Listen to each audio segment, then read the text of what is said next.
Bienvenidos a nuestra sesión número 10. Ya casi llegando a la recta final. Estamos nosotros avanzando más de la mitad del curso.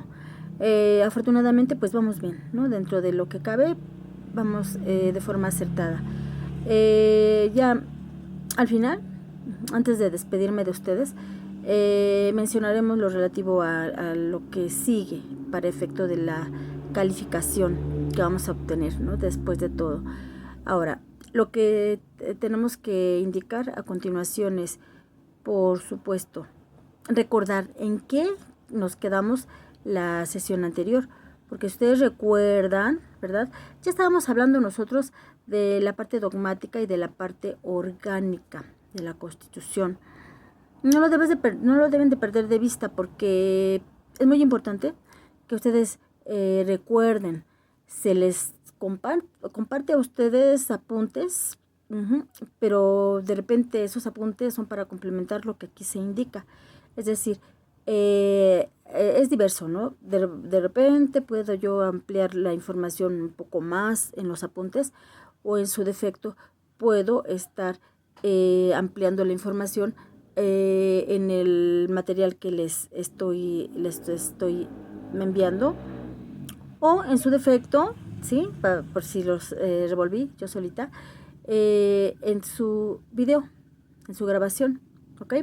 Entonces, la clase pasada nosotros veíamos así de una manera, pues, lo más detallada que se puede, dado la cuestión de el tiempo que dura cada sesión que se les graba, ¿no?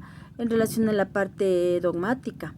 Recordábamos las garantías, recordábamos los bloques de garantías, los artículos que incluyen esta parte dogmática. Sí, por supuesto, recordábamos que la Constitución tiene un contenido total de 136 artículos, ¿ok? Y que entonces dentro de esos artículos teníamos nosotros los derechos humanos, por supuesto, las garantías individuales, que propiamente hasta el artículo 25, ¿no? Propiamente. Porque después del artículo 26 ya se hablaba de otra cuestión, el 27, aunque son pertenecientes a la parte dogmática, 25, 26, 27, 28 y el 29. Pero nosotros ya habíamos hablado al respecto, ¿no? Entonces, tomen mucho en cuenta lo que les acabo de indicar, porque en el material que les estoy compartiendo, perdón por el ruido externo, pero es de verdad muy complejo estar cortando y cortando, porque de repente hay ruidos externos y entonces a veces no corto, mejor les sigo grabando, ¿verdad? Perdón, pero sí les ofrezco una disculpa, ¿ok? Entonces, continuamos. Indicábamos nosotros, sí, obviamente hablando de esa parte dogmática, ¿no? Para recordar lo que ya se les había indicado, complementenlo con lo poquito que les estoy compartiendo en los apuntes. De verdad es muy poco a comparación de lo que les explicábamos de la parte dogmática. Nos fuimos un poco más a detalle, ¿no? Porque establecíamos las garantías y la clasificación de las garantías, ¿ok? Pero bueno, en relación a la parte orgánica, también pudiéramos abundar un poquito. Me gustaría que abundáramos un poquito más respecto, sobre todo, a algunos de los teóricos que sí mencionamos, por ejemplo a Montesquieu. Es muy importante, y no mencionamos a Rousseau. Entonces, en esta ocasión, antes de pasar al siguiente punto, ¿sí? Al siguiente tema, sí me gustaría que recordáramos cómo se integraba la parte orgánica, ¿no? Esa parte orgánica que tiene la mayor parte del contenido de artículos, ¿no?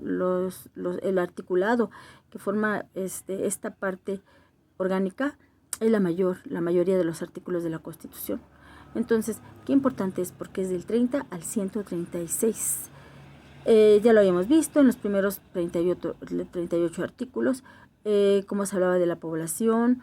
Sí, no mencionamos dentro de esos aspectos que qué importante es el 30, por ejemplo, que era la forma de adquirir la nacionalidad. Si bien es cierto, vamos a abundar un poquito, trataremos de no ser repetitivos y hablar de algunos artículos en los que no abundamos. 30. ¿Cómo se adquiere la nacionalidad mexicana? Al final de todo ello, la nacionalidad se adquiere por nacimiento o por naturalización, según este artículo, que se integra por 2 apartados. Entonces, y de ahí en adelante, artículo 33, hablar de los extranjeros que también están radicando en nuestro territorio y de donde se desprende la condición de extranjero. Entonces, es muy importante que nosotros no perdamos de vista todos esos aspectos que son inherentes a los extranjeros. Y que en un momento determinado, en ese mismo bloque de artículos, los primeros 38 artículos que nosotros no detallamos, la clase anterior, las obligaciones, los derechos de los ciudadanos mexicanos, las prerrogativas de los ciudadanos mexicanos. Saben ustedes perfectamente porque nosotros lo dominamos en un momento determinado. Cuando se habla de los procesos electorales, es nuestra obligación votar, es nuestra obligación como ciudadanos, si somos llamados a formar parte del proceso electoral, participar activamente. Pero pues a veces no se puede, ¿verdad? A veces no se quiere. Entonces, eso es una cuestión que ya escapa, ¿no? de todo. Son cuestiones personales. Y si no se quiere, pues adelante. Y si no se puede, más que justificado, ¿no? No se puede, ¿no? Pero entonces, obviamente, como les decía hace un momento, me gustaría que mencionáramos esos 3 artículos en donde vamos a incorporar el pensamiento de Montesquieu y obviamente de Rousseau, ¿no? Para efecto de complementar ya esta parte y entonces sí darle seguimiento al tema que nos va a ocupar, ¿no? Más adelante. Entonces, sí, ese artículo 39, el artículo 41 y el artículo 49, que nosotros también habíamos mencionado el artículo 40, cuando se hablaba de la forma de gobierno. Pero bueno, en esta ocasión nos vamos a referir nada más a estos artículos, al 39, al 41 y al 49. Esto en razón de el siguiente motivo. Ahí están plasmados 2 pensamientos políticos de 2 de los más grandes pensadores de la filosofía política. Estamos hablando, por supuesto, en el artículo 39 está plasmada la teoría sobre la soberanía de Juan Jacobo Rousseau. ¿Okay? Entonces, este aspecto de la soberanía, recordemos nosotros, y si lo mencionamos la clase anterior, cuando indicábamos los elementos del Estado, que ustedes recordarán, les hacía alusión a, desde primaria hemos manejado 3 elementos del Estado. Ok, pero hoy en día se le ha agregado uno más, la soberanía, que deriva de super omnia, sobre todo, ¿no? Entonces, aquí es muy importante indicar de dónde se desprende, pues, del pensamiento de este gran filósofo político, Juan Jacobo Rousseau. Es muy importante que nosotros también recordemos lo que ya habíamos mencionado, eran todólogos, de todo, Rousseau, además pedagogo, ¿no? Entonces, esta cuestión relacionada con la soberanía se le atribuye a él y después vamos a tener, por ejemplo, el artículo 41 y el artículo 49 de nuestra Constitución. Estos artículos, el artículo 41 y 49, por supuesto, tendríamos nosotros que establecer una situación bien importante. Se le atribuye, ¿sí?, la base ideológica que llegó a nosotros a Montesquieu. La clase pasada ya habíamos dicho inclusive el nombre completo de este personaje, ¿no? Y ya lo habíamos nosotros empezado ya a mencionar. Entonces, sí, esta teoría de la división de poderes. El artículo 41, por ejemplo, va a delinear, va a ser un delineado, ¿sí? Va a delinear la fragmentación de la soberanía. Perdón, el artículo 41 va a delinear lo relacionado a la soberanía, y el artículo 49, por supuesto, se va a concretar a la división de poderes. Si hacemos un análisis recurriendo otra vez, ¿no?, a mencionar esos artículos, entonces nosotros tendríamos que establecer, claro que sí, de qué manera estos autores influyen en nuestra teoría política, ¿no? Y en este caso, con los aportes que se hicieron, ¿no?, tomando como referencia, ¿por qué no? Ya lo hemos mencionado, Montesquieu, El espíritu de las leyes, ¿no? Obra más importante de Rousseau, El contrato social. Entonces, eso es lo que tendríamos nosotros que establecer, ¿no? Efectivamente, la fragmentación de la soberanía, pero también la división de poderes, ¿no? Y entonces, de esta manera, ¿verdad?, analizar el pensamiento de estos autores.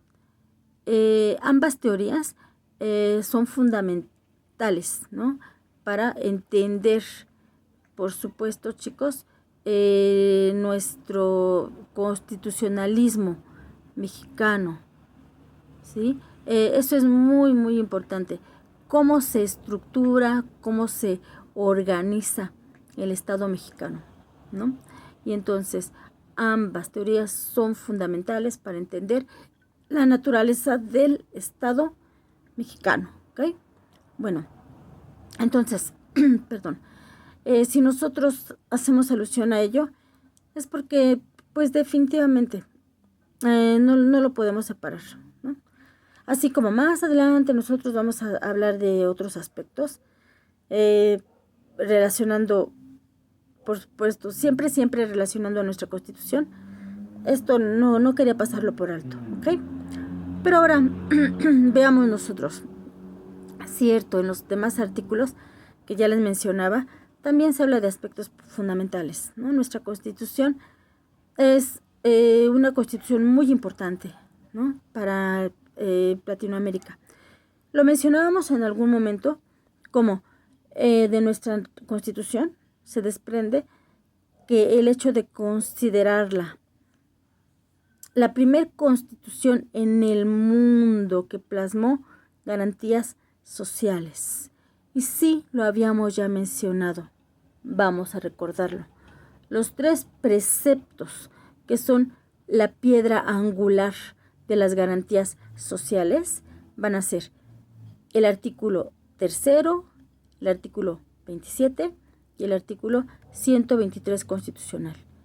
Y para ser precisos, a decir de algunos doctrinarios, es el 123 constitucional la base de ese de esa denominación, ¿no?, ser la primer constitución social, ¿no? Al final de todo ello, sí tenemos que entender que es un gran logro, puesto que el socialismo no se generó en nuestro territorio, ¿ok? Este pensamiento socialista se generó a raíz de la revolución industrial. Entonces, a raíz de toda la situación crítica que vivió en su momento Europa, ¿verdad?, a raíz de la revolución industrial, porque la revolución industrial trajo consecuencias en la mayor parte de los países europeos. Entonces, por supuesto, era lógico que ellos, que allá fue donde se originó las diferentes corrientes socialistas, era lógico pensar que ellos debieron de haber incorporado por primera vez garantías sociales a sus constituciones, y no la primera constitución en el orden internacional que incorpora en sus preceptos garantías sociales es la mexicana, ¿ok? Y específicamente se le atribuye al contenido del artículo 123 constitucional. Porque vamos a recordar, ¿no?, algo que igual y sí vimos, en alguna otra sesión, igual y no, pero lo van a ver ustedes más adelante en otras materias. Hablar del socialismo, ¿sí? Es hablar de esa doctrina, ¿sí? Social, que va a abogar, va a tratar de terminar con la explotación del hombre, que es muy típico de los sistemas capitalistas. Entonces recuerden ustedes, surge el socialismo como una corriente que se va a oponer al capitalismo. Y entonces, en aras de luchar por las clases débiles, las clases desamparadas, decían en aquel momento los socialistas, por aquellos que no tienen más que su fuerza física para sobrevivir, por aquellos que trabajan de sol a sol, ¿no? En el campo, en las ciudades, ahí es como surge, obviamente, el socialismo. Y allá en Europa es donde surge el tercer bloque que va a formar parte de la clasificación tripartita del derecho, que sería el derecho social. Entonces, lógico es que nosotros pensemos en este momento, claro, ellos debieron de haber incorporado en primera instancia las garantías sociales a sus cuerpos constitucionales allá en Europa, pero no fue así. Y tenemos el privilegio de ser considerados el país que incorporó por primera vez garantías sociales en su cuerpo constitucional. ¿Okay? No nos estamos saliendo del tema porque estamos hablando de artículos que vean ustedes. 2 son parte dogmática y 1 es parte orgánica. Estamos hablando parte dogmática, artículo 3 y el artículo 27 constitucional. Parte orgánica, el artículo 123 constitucional. Entonces, 3 preceptos que para el constitucionalismo mexicano son fundamentales, ¿sí? Y qué paradójico, 3 de los preceptos más reformados a nivel, obviamente, república.